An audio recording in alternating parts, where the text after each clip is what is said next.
जी नवीन ठरीमीरवा में खबर है कि ठरीमीरवा जो गोठ मांडनी ते पुलिस जी चाड़ाई औरत मथा तशद्दुद हसीना खातून जो हमल ज़ाया थियण जा इम्कान औरत जे पेट मां रत अचण लॻो औरत थाने आॾो बेहोश दाईंदे ॿुधायो त बाअसर वॾेरे मूसा मांडाणी पुलिस घुराए असांजे घर में घिरी पुलिस सां गॾु असांजे मथां तशद्दुद कयो आहे। पुलिस एहलकारनि पेट ते लतूं हयूं आहिनि। 3 महीननि जो हमल ज़ाया थियण थी सघे थो।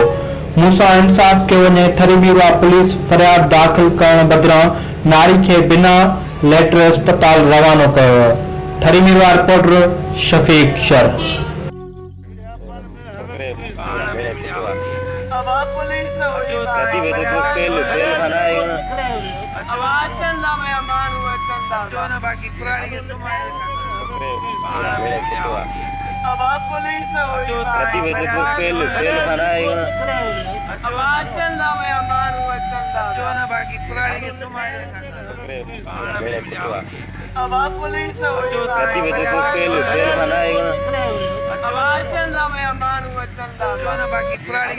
पुलिस